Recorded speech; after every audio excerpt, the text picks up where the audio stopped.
aniguna dartaabaan dunidaba u joogaa heeso waxa jira ay wada qaadeen khadra zulimo boqorada codka iyo sidoo kale Hodan Cabdiraxmaan Dheere boqorada codka kale another level heesay wada qaadeen ba jirta oo iyaduna masraxa xiratay balse waxa jira muuqaal TikTok ta baahay oo qabsaday khadra zulimo oo waxa dadku committee uga soo dhigeen committee aad balse waxa jeclaysan lahaa muuqaalkaasi wax committee ama fikir kala duwanaanshaha keeni kara miyahay committee mid kamid ah waxa uu leeyahay khadra waxaan ma dulqaad ba mise dhiig xumo dadku way isku dhacaan way is jiraan problem family wax iska jira dadku markii dad caan ahna problem family-goodu mararka qaar dibadda u soo baxaya waa wax iska dhacda oo jirta fanaaniin badan bad soo bariid igu soo qaatay Maryam Mursal khadra daahir Allah u naxariisto diiwad garanaysaa waxay ahayd hees haduu soo saarto baashi khadra daahir in la faafiyo leeyahay waxay ku socotaa Maryam Mursal ama ku soo gabadho waxa aad u socday fanaaniintaas oo taariikhda galay oo heeso badan oo soo qaadanay kamid tahay wiriiriga hadii wad lagaaga dhigo moogtahay waqtiga laba baajiye assalaamu calaykum waraxmatullaahi tacaala wabarakaatuh kulanti wacan oo wanaagsan idilhaadiba bulshadii iyo dadkii laga beeray oo walaalkiin ala barco ilmoodi leh isku soo noqosho wacan oo xiisalayo muuqaal khamiisa wata laakiin hadalada iyo committee ku duwan wax weeye idiguna tusaya inaan bulshada dadka hadal lagu qancin karin kabane هذا يا horta waxa si sharaf kala ma ciisle idiga codsanaya inaad like-ta ii dhaamsan like-ta dhaamay ya bilaa alex sharaf la garaza waayay midna uu kaawaday deeta sidoo kale waxaan si qurux badan idiga mahad celinaya maalmo dhow 4 bay gaarnay hadana waxaan gaarnay 190 nimkan xasigeena 190 qalbi to qalbi caawa weyn galnay muuqaalka maga soo daayay 190 bay taagalay wixii ka dambeeyay waxaan u baahanahay laba cisho gudahooda inaan ku gaarnadii bagaraysa hadalka idigu badin maayo maxaan idii wadaa adni way waxaan inoo wadaa arooskii qarniga oo ina gaariya loo dhigay iyo waliba waxa isku siiyeen wiil abwaan ah soo xaajada iyo warkii soo gaarayo una arkay wax garanaysa waxa joogtay boqoradeeni baad aragsan bayaduna joogtay ka xumaay maalintii jimcaha oo dhacay arooskaasi aniguna safar baan ahaa xagga ay boor ma safar ahayn isla habeenkiina waa soo noqonayay oo isla safar baan ahaa marka waa iman laha laakiin tee sorry ya waayahay aniga raaliha de la maana weydii aan balyeeraya hadaba Soomaalidu hadal ma deyso xumaana ma deyso Soomaali lama qancin karo hadal lagu ma qancin karo dadnimo lagu ma qancin karo halka waxaan idigu hayaa muuqaalo yar oo kooban iyo quruxda iyo hambaliyada arooskaas iyo commentier oo kooban waxa muuqaaladaasi ay ka kooban yihiin sida ay u shiday baad aragsan gararsa arooskaas ay uga qayb qaadatay iyo dhamaan kooxda xidiga geeska iyaguna harra ka yaacaya طيح بان فم بان محي بان ديقل بان وحي او دان اساس كودير xambaarsan waayahay bal waxa soo dhan bay doonaa oo fanaaniina iyagana bartan isha kaga yiro bogano bayla daawada waxoogaa wa kale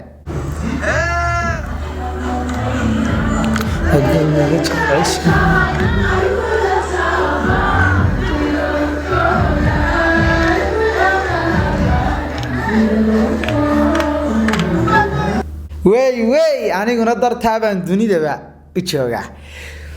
heestan heeseedo uu qaamaha iyo khayraada iyo magaranaysa iljibinta badan baad aragsan let's go back play ku soco heeso waxa jira ay wada qaadeen khadra zulimo boqorada codka iyo sidoo kale Hodan Cabdiraxmaan Dheere boqorada codka kale another level heesay wada qaadeen ba jirta oo iyaduna masraxa xiratay balse waxa jira muuqaal TikTok ta baahay oo qabsaday khadra zulimo oo mikrofoonka haysa fanaan kasta marka la wada qaadayna mid baa mikrofoonka haye laakiin ay u fidinayso fanaaniinta dhinaca taagan sida Abo Nuura Hodan Cabdiraxmaan inantan duubaysa aad beenan isku weeyeen fanaanada laakiin ma aha fanaanada way ka baxday fanka waxay ahayd Hamda Queen ay isku yeelayeen inta muuqaalka duubay doona waxa dadku committee uga soo dhigeen committee aad runtii u kala fikir duwan yihiin balse waxa jeclaysan lahaa muuqaalkaasi wax committee ama fikir kala duwanaanshaha keeni kara miyahay bayla daawada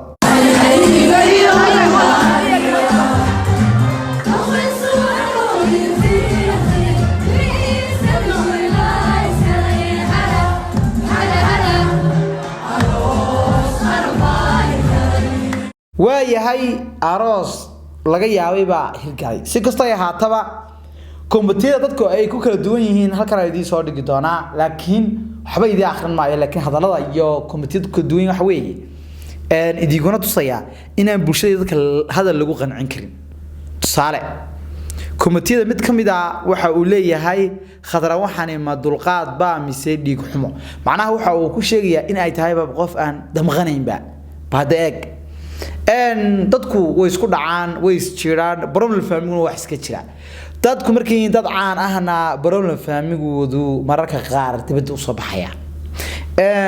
taasina waxay ku noqotaa caqabad laakiin waa wax iska dhacda oo jirta fanaaniin badan baa tusaale bari digu soo qaatay Maryam Mursal Khadra Daahir Allah u naxariisto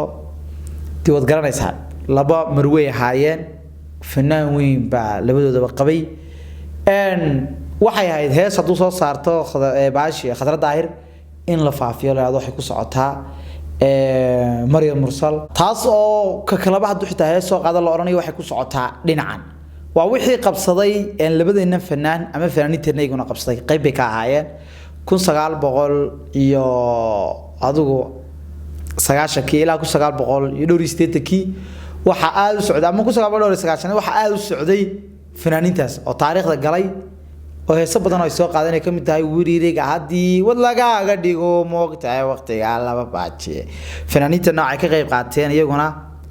qisooyinkii dhici jiray 2017 ilaa 2020 balse waxa ayaan daraa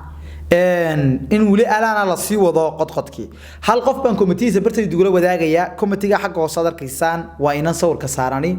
gabadhaasi waxay ka aqli badan tahay ka garaad iyo garasho badan tahay ka fikir iyo duwan tahay boqolaal rag ah iyo boqolaal dumar ah oo dhigeeda ah committee soo qoray aan qurux badnayn waxay tiri hodan iyo khadra dad ubadkoodu wada dhasheen taas reed hadalku waa inta macnaha dadku hadii ubadkoodu wada dhashay oo isku dhacaan arbi labis daana way isqaninaan عفوا وكويس عافية خلاف كدحدو ديالنا ادمايا دبر هرانا لا دميي oo waxa dhameeyay Cabdihani Xaashi oo marka fanka ku jiray ay wuxuu dhexdooda ku jiray hadan muuqaal ka dib xasuusinayay ugu sameeyo Khadra Silimo iyo Hodan Cabdiraxmaan muuqaalkaas bari hore la heshiiyay khilaafkaasna wax dhamaaday buu ahaa inantaasana soo afjartay tiri Khadra Silimo iyo Hodan Cabdiraxmaan dad ubadkooda wada dhashaan meel lama kala aadayaan waduntaas ku xulna dhamaantoodba oo fahmi waligoodna aan kala harin marka bal muuqaal dib xasuusan idin sameeynaya waxa la raadiyay inta ka badan waa qalad iyo doqonnimo iyo munaafaqnimo ilaah baa ku dheeriyay surprise waa Khadra Silimo waa Cabdihani waa Hodan Cabdiraxmaan dheer waxa weeye ubadka iyo caruurtana in la ilaashado qurux badan tahay qof kastaana wuxuu jecel yahay adduunyadan ubad iyo caruur iyo family dhisan oo ka tago waari meyside waara ka haro marka la leeyahay tii waari meyside dad jira iyo ubad jira ka tag inaad tagtaan oo yaro foolxumo ubadkaaga iyo dadkaaga oo kala daadsan adduunyada ka tagtaan oo yaro foolxumo inaan ubad ka tagin ama waalid rag iyo dumar ku doonaba aan ubad ka tagina waa qof aan magac aan ka tagin oo maalinta uu dhinto halka laga imanayo laakiin qof dhintay magaciisa si jiraya intuu ubadkiisa ilmihiisu ay nooliyeen waari meyside waara ka haro marka la ku celinaya kelmadaas ama maamadaas wax badan bay soo koobsanaysaa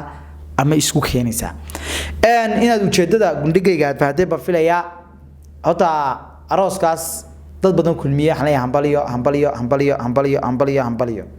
dal abwaan dal faneed dhankii macnaha af Soomaaliga aan oran karo abwaan gaariye ina gaariye inaabti dumash seed sodo waxa maxamnana ilaa in markaan ku darno inanta guursiday waxa weeye silaashada oo is dhowrta inta boo isku wadanay dhamaataybe Soomaali wadadii ka cala oo isku wada ayay abti adeer awow habar wadaag wax kaas isku yid ma dad isku wada dhalay oo isku xaydaab ama isku madal ah markaad maqasho gaariye waxaad ilaawaysaa qabyaalada waxaad xasuusanaysaa Soomaalinimada waxaad xasuusanaysaa dadnimada waxaad xasuusanaysaa islaaxa wax badan ba xasuusanaysaa wax badan aad u fara badan ayaad xasuusanaysaa marka ina wax halkan xitaa Allah u naxariistay gaariye Hargeysa mar lagu dilay oo rag u gacan qaadeen inaan yaro xusama doonayo sababtii loogu gacan qaaday laakiin qabyaalad inuu ka marnaa oo dadka u gacan qaaday dad isku qabiil lahaayeen ay raadeen bilaadiig baa tahay oo ay u gacan qaadeen maxaa qabyaalad cid u taageeraysa heer qabiil ninka maran buu ahaa oo xitaa dadkiisu ay maageen ay raadaan mararka qaar dayriyaan qaar kamid ay raadaan bilaadiig baa tahay reerkiisa aan ku faanin marka waa halkaas gaariye si kastoo ay tahay hanbaliyan leeyahay fanaaniintii faraha badneed ka soo qayb galayna wax leeyahay ونيادو كاوديسو نيادو دستانه wax mudan baad sameeyeen ma aha on gaariyo noolaan laha intani ka badan baa iman leed ma ilaahdeen intana waa iman lahayd way wax ka dhinaa fanki ee mujrin maanta hadii tiisi noqotay waxa weeye wax halka iga muuqata xuska iyo qiimaha loo hayo jiilalkan maanta heesayay meesha joogay mid soo gaaray male marka laga yimaado hodan Cabdiraxmaan ديلما عبد الرحمن ديرو كره هذا عبد الرحمن هو يدي وفنان ولا الفنان ويسو غارين يغو قيمها way garan karaan ay maanta gaariye leeyahay ubadkiisanay maanta u istaay karaan laakiin ubad aan wali soo gaarin oo dhalinyaro fankooda cusba in maanta saa u qiimeeyaan fanaanka wax leeyahay abwaankaas fanaanin badan soo gacan qabtay fankana meel aad ka taagnaa inay qiimeeyaan wax weyn beeytay anigu waxaan aad u la yaabay weeye aanan runtii dad garasho leh laga heli karo marka dad garasho leh meesha isku yimi aad bay u maasantiin aad bay idin jeclayteen muuqaal ku xukumo doona xadiga tagaya sida iyo table amaana Allah ha socotaa hawshu de ya like tanada ku sii dhinta